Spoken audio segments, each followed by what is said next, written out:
भगवान को राधा सर्वेश्वर भगवान को यसै गरी कोपिला पहाडी श्रीमान दिलीप पहाडी भारत इन्डियामा बसोबास गर्दै हुनुहुन्छ। उहाँको शीघ्र स्वास्थ्यमा चाहिँ गरेर सदा सर्वदा भगवान दाइना बनुन्, भगवानले कृपा गर्नु भन्दै कोपिला पहाडी जीवलाई हामी चाहिँ यहाँ सम्मान गर्दैछौँ। जोरदार ताली बजाएर सम्मान गरिदिनु होला। उहाँले चाहिँ रु 22,555 दान गरेर यो कुर्सी चाहिँ अहिले उहाँको भइसक्यो। अब है यो त कुर्सीको खेल भएको छ, यहाँ बुझ्नु भएको छ नि किन चेन्ज भएको छ। बुबा बस्न पाइएन, अब बुवाको पालो गयो जस्तो छ।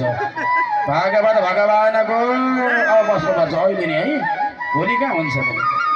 ल यहाँ आउनुहोस्, होइन अहिले बस्नुपर्छ। ल यहाँ जय होस्, कल्याण होस्, मङ्गल होस्, गृहमा लक्ष्मीको वास, शरीर सुस्वास्थ्य दीर्घायुको कामना गर्दै सबैले जोरदार ताली बजाएर सम्मान गरिदिनु होला।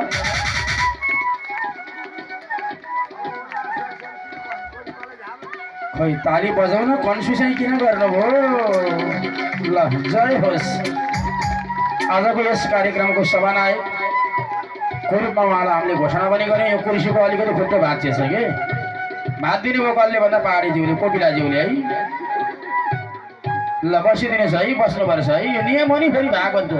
भागवत भगवानको ल अब हामी सुन्दर भजनमा उठेका भक्त जति नाचौँ है, नाचिने पर्छ नि। भागवत भगवानको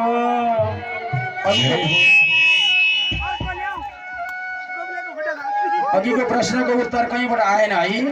श्रीमद् भागवत महापुराणको श्रोता भनेको राजा परीक्षित है, सुन्नु होला। भागवत भगवानको ल